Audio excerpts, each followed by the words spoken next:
Urutan pertama dari 10 ancaman global saat ini adalah kerusakan alam ciptaan Tuhan. Pemanasan global, perubahan iklim yang mengakibatkan bencana alam silih berganti. Polusi udara juga mengakibatkan kematian sekitar 7 juta orang setiap tahun di seluruh dunia. Bumi, ciptaan dan milik Tuhan yang kita diami ini berada dalam bahaya. Penyebab utama krisis atau kerusakan ini adalah kerakusan manusia. Di tengah ancaman yang sangat serius ini, kita mendengar firman Tuhan sebagaimana tertulis dalam kitab Ulangan pasal 16 ayat 13 sampai ayat 17. Dalam firman Tuhan ini kita mendengar tentang Hari Raya Pondok Daun. Hari Raya Pondok Daun adalah sebuah hari raya Yahudi yang berisikan dua hal utama. Pertama, Hari Raya Pondok Daun merupakan pengingat bagi bangsa Israel yang pernah sebagai pengembara di padang gurun, di mana umat Israel tinggal dalam pondok-pondok sementara. Yang kedua, Hari Raya Pondok Daun adalah hari raya menuai atau puncak tahun pertanian. Semua hasil tanah dipanen. Perayaan ini merupakan perayaan pengucapan syukur atas hasil panen, atas berkat Tuhan untuk kebutuhan manusia. Satu hal yang sangat perlu ditekankan dalam perayaan ini adalah sebagaimana dikatakan dalam ayat 15, yang intinya adalah mengadakan perayaan bagi Tuhan. Artinya, perayaan dalam hubungan dengan Tuhan. Perayaan yang berpusat pada Tuhan, bukan pada manusia. Apalagi hanya untuk memenuhi keinginan kedagingan semata. Dalam Alkitab, kasih dan sukacita merupakan ciri khas dari kehidupan dan ibadah. Itu juga yang merupakan inti Hari Raya Pondok Daun. Hari Raya Pondok Daun adalah merayakan kasih Allah sekaligus berisikan komitmen untuk mengasihi Allah, mengasihi diri sendiri, mengasihi sesama manusia, dan mengasihi ciptaan Allah. Hari Raya Pondok Daun adalah peristiwa sukacita.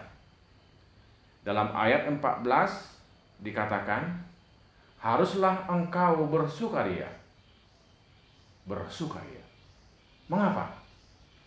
Karena Tuhan memberkati tanah, memberkati ladang, dan memberkati umat.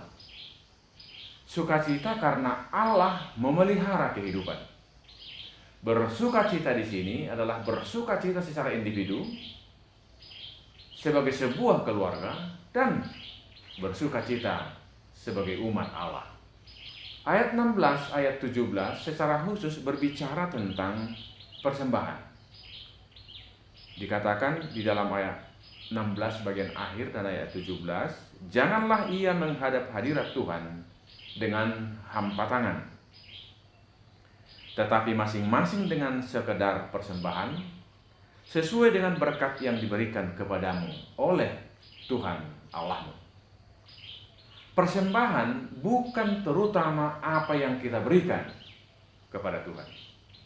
Yang terutama dalam persembahan adalah bahwa kita berada di hadapan Tuhan. Dan juga yang terutama dalam persembahan adalah kita menerima berkat dari Tuhan. Persembahan yang dimaksudkan di sini adalah sesuai dengan berkat yang diberikan oleh Tuhan. Jadi, yang paling inti dalam persembahan adalah di dalam memberi persembahan, kita memberi karena, bukan memberi supaya. Memberi persembahan karena kita sudah diberkati oleh Tuhan, bukan kita memberi persembahan supaya Tuhan memberikan berkatnya. Sesungguhnya kita sudah diberkati. Itu yang menggerakkan hati kita untuk memberikan persembahan. Oleh karena itu, 3 hal yang menjadi pokok perenungan kita berdasarkan firman Tuhan Ulangan 16 ini. Yang pertama adalah kita adalah pengembara di dunia ini. Tetapi dalam pengembaraan kita, Tuhan selalu hadir, Tuhan mencukupkan kebutuhan kita, dan Tuhan menuntun perjalanan kita hari demi hari.